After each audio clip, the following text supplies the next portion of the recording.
Dolphins at Vikings, and we'll spend a little bit of extra time on this game. Open Vikings -8, now -7s across the board. Total open to 44.5 in the state. Vikings on a short week after that disappointing 21-7 loss at Seattle last night. Minnesota twice had scoring chances in the fourth quarter, but could not get the job done.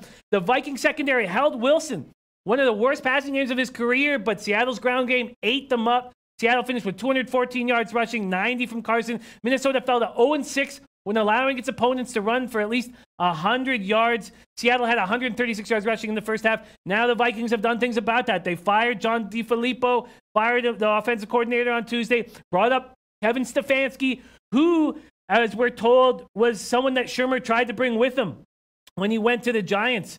So Stefanski is somebody that they have a lot of hope in and believe in him. And the Dolphins coming off the miracle comeback over the Patriots. Frank Gore turning back the hands of time. 92 yards rushing, 24-yard catch. Tannehill, 14 for 19, 265 yards, 3 scores, and no turnovers. He's won 9 straight home starts, but this is not one of them. This is on the road where the Dolphins are 1-5 away. -7 points for the Vikings. What are you thinking here, Donnie?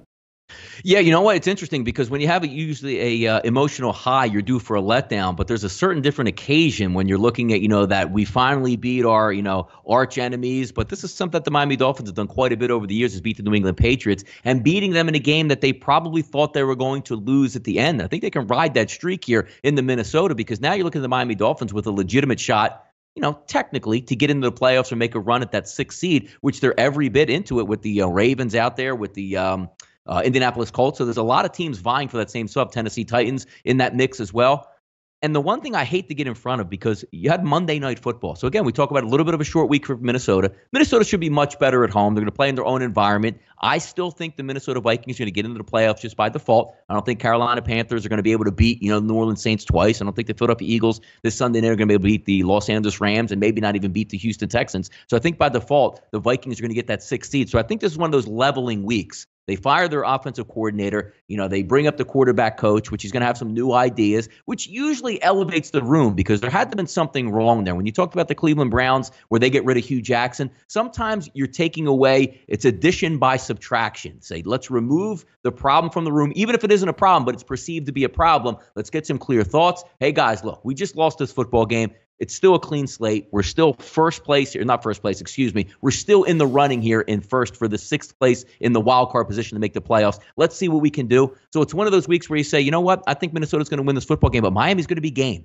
If you're looking at an offense that Minnesota is struggling, you're asking them now to cover 7 points. They haven't even been able to win football games. And last night probably should have gotten shut out in that football game, not against a world-beating defense that Seattle was maybe 5-6 years ago. That's a defense that can be had by the air, and they couldn't do anything with it. So if this line, I agree with the movement down from 8 to 7, I'm still looking at the Dolphins getting a touchdown this game, because I think they'll be live. I think they'll be competitive, and something's just not right with the Minnesota Vikings right now. Do I think the Vikings should win this game? Yes. Do I think they will win it? Absolutely. But I think the Dolphins are going to be live in here to keep this game close. Very interesting breakdown. Theodore McIntosh says Dolphins on the road are not something I want to invest in, especially off an emotional win. Greg 007 says Vikings are so disappointed this year, and this point spread is too high. I'm leaning Dolphins. Do you have any feel on this total that's opened at 44.5 and stayed?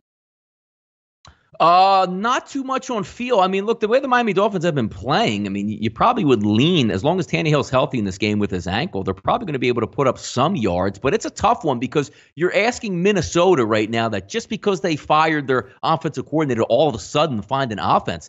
Jimmy, let's even go back. Let's just take a quick 5-game synopsis. 24 points versus Detroit, which you scored a touchdown on defense. You go play the Chicago Bears, you scored 20 points in that game. Green Bay, you scored 24 points. New England, you scored 10, and you scored 7 last week. It's hard for me to just say, yep, they're just going to find their rhythm and rip over that total right now. So, I mean, again, it's 44.5. It's not a high number, but I need to see something out of Minnesota before I'm like, you know what, let's get after it, because they're playing really good defense. They know they have a good defense, and their offense just isn't clicking right now. So I don't really like the over in this one. Yeah, you're absolutely right about how bad they've looked lately, and just a new offensive coordinator can't change things instantly. Eddie Euler says Dolphins have allowed 29.5 points against on the road. Does that make it more appealing to back the Vikings or to back them Yeah, I'm not a producing on huge fan. offense? Yeah, I'm not a huge fan. And you know what's going to be interesting? Let's see if Xavier Howard gets back in this game, your number one overall cornerback. They have Minka Fitzpatrick's been really good, but if you're going to be down a cornerback, maybe an extra week to get healthy, because I talked about it a couple times today already. Just something not right now. Thielen with that calf injury, back injury. Stephon Diggs every week. Is he getting his knee drained? Is he not? It's pretty clear that these guys aren't 100% right just yet. And I'm waiting for it to snap out of it, where maybe this week you have a new game plan. We're going to take more shots down deep, and the wide receiver's like, you know what? It's the first week in a couple weeks. I feel really good. That could be exposed, because in the past couple weeks, something like, oh, Thielen's only got 3 catches for 20 yards. I mean, there's something wrong with these guys. These guys just don't go into a hole and say, you know what? Stephon Diggs, not explosive anymore. Adam Thielen can't get open anymore. That's not the case. These guys are banged up, and when they're healthy, you might get a real look at it, which may be this week. Yeah, it may. This is going to be a fun game to continue capping throughout the week. Hey guys, thanks for tuning in to our channel. Now, we've put a lot of work into producing all these free videos, so please help us out and keep all our content free for you forever by simply liking, sharing, commenting, and subscribing. Now, not to mention, a visit to our industry-leading website will warm the hearts of all our SBR employees, especially myself. Now, the links are over there to the left, so do check those out. Thanks for watching.